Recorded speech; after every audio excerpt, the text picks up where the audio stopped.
a lot with their bases throughout the country. As they start to find it to be economic to be able to do that, and perhaps to be more reliable, and perhaps to be able to control their use and their costs a little bit or budget for them better, you may see some defection. It won't be universal, but one of the parts of the conversation is what is that economic impact of that defection on the grid as some of those customers leave. So I would just say... Leave or partially leave. Yeah, or partially leave. Yeah, that's true. More accurate to say partially. And I was saying upstairs, and then I'll stop because I know people have questions.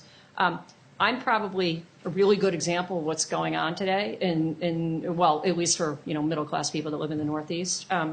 I have a distribution system, or I'm sorry, I have a solar system on my house that I lease.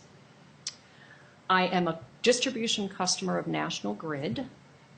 I buy all my other power piece, my energy, from NRG, which is a wholesale, well, they do a lot of different things, but in this instance, they're selling me just my power, whatever else I might need.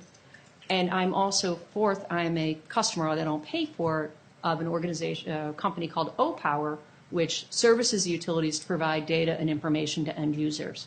So I'm kind of like your average, new customer in the U.S. I mean, the only thing is I don't have an electric vehicle yet, or potential new customer. I've got a solar system. I'm a customer of the distribution system. I'm a customer of somebody else for data. And I buy my other generation from another party. That's 4 different companies. Never mind about what's happening on the wholesale side, right? So it's just kind of interesting and gets to your point a little bit about what's going on with the grid. It might not be as extreme as everybody's defecting from the grid, but there's all these other things happening. Great.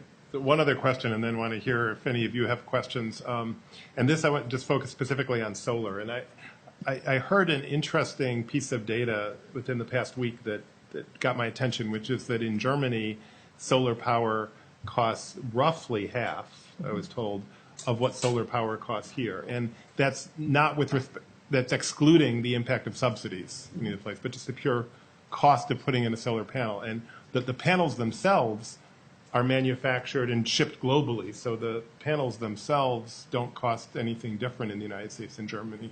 So I don't care if you're familiar with this. Why is it so much cheaper to install a solar panel in Germany than it is in the United States today? Well, I'm going to hazard a guess.